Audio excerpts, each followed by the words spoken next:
السلام عليكم متتبعين قناة انفيرميير بوليفالونت. كما العادة اليوم جيت باش نشارك معكم واحد المشروع اللي هو مشروع جديد، اللي هو مستشفى سعودي ألماني بالمغرب، تحديدا هو في زناتة قريب من منطقة عين حرودة. عملية البناء تاعو بدات انطلقت.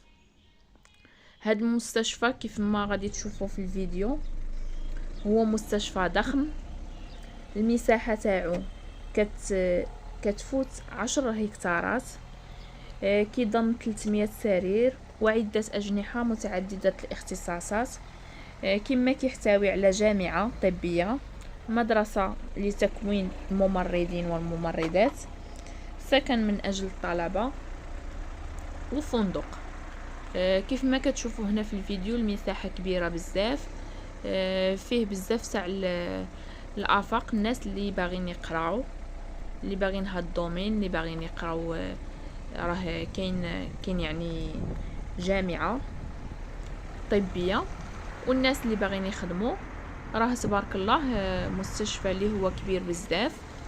الانطلاقه تاع العمل تاعو يلاه بدات، ما عرفناش امتى غادي يكون الافتتاح، مي دائما كنشارك معكم مستشفيات جداد، وتبارك الله المغرب غادي القدام.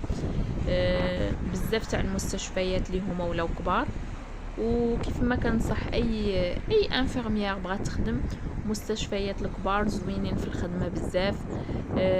بالخصوص المستشفيات الجامعيين كيكونوا زوينين وكيكون فيهم المستقبل زوين. كنتمنى التوفيق لكاع اللي باغيين يقراو هاد الدومين. وكيف ما كتشوفوا في الفيديو راه قريب من ايكيا، مقابل معاها، والطريق يعني قريب، راه تقريبا راه كازا هادي. وشكرا بزاف، والله ييسر الامور لكل واحد، والى فيديو اخر ان شاء الله نديرو فيديو فاش يكون الافتتاح تاعو ان شاء الله، ونعلمكم بالجديد.